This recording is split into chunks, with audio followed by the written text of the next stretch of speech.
ሰላም ሰላም እንዴት ናችሁ? ይህ ሁለገብ ኢንፎ ሚዲያ ነው። ዛሬ ሬሜዲያል ሂስትሪ የመጀመሪያው ክፍል እንመለከታለን ማለት ነው። በአጠቃላይ ሬሜዲያል ሂስትሪ 9 ዩኒት ነው ያለው። የመጀመሪያው ኢንትሮዳክሽን፣ ሁለተኛው ስቴት ፎርሜሽን ላይ ነው፣ ሶስተኛው ሞደርን ወርልድ ነው፣ አራተኛው ዘ ጎንዴሪያን ፔሪየድ ነው፣ አምስተኛው ዘ አፍሪካን ኤንድ አውትሳይድ ወርልድ ነው፣ ስድስተኛው ፎርሜሽን ኦፍ ዘ ሞደርን ስቴት ኦፍ ኢትዮጵያ ነው፣ ስድስተኛው ዘ ማጀር ግሎባል ዲቨሎፕመንት ነው፣ ስምንተኛው አፍሪካን ሙቭ ቱዋርድስ ኢንዲፔንደንስ ሲሆን ዘጠነኛን ኢትዮጵያ from liberation to revolution ነው ማለት ነው።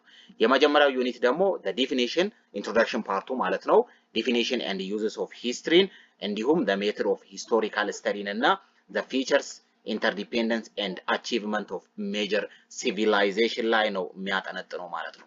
so ከመጀመሪያው definition and uses of history ሲንጀምር the term history derived from the Greek word historia history የሚለው ቃል የመጣው ከግሪክ ወርድ historia ከሚለው ነው ማለት ነው። ሂስቶሪያ ማለት ነው በግሪክ ኢንኳየሪ ኦር አን አካውንት ኦፍ ዋንስ ኢንኳየሪስ ማለት ነው። ኢንኳየሪ መጠየቅ፣ ስለሆነ ነገር መረጃ መሰብሰብ የሚለውን ቃል እንትን ይላል ማለት ነው። ወይም ደግሞ አካውንት ኦፍ ዋንስ ኢንኳየሪ የሚለው አንድ ሰው ስለጠየቀው ነገር የሚገልጽ ማለት ነው።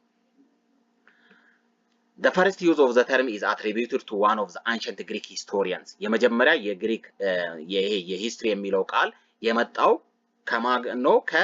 ጥንት የግሪክ ታሪክ ጸሐፊዎች ነው ማለት ነው። ይህም ከሄሮዶተስ ነው የመጣው። በተለይ ፋዘር ኦፍ ሂስትሪ በመባል የሚታወቀው ሄሮዶተስ ነው የሂስትሪ የሚለውን ወይም ደግሞ ይሄ ሂስቶሪያ የሚለውን ቃል የተጠቀመው ማለት ነው። ከዛ ነው የመጣው ማለት ነው። In ordinary usage history means all the things that have happened in the past history in the human past በመደበኛ በተለመደ ቃል ስንገልጸው ሂስትሪ ማለት all the things that have happened in the human past ባለፈው የሰው ህይወት ወይ ደግሞ የሰው ልጅ ውስጥ የተፈጸሙ ነገሮች ማለት ነው። የሰው ልጆች ውስጥ የተከሰቱ ነገሮች ማለት ነው። ባለፈው የሰው ህይወት ውስጥ የተከሰቱ ነገሮች ሂስትሪ የምንለው ቃል።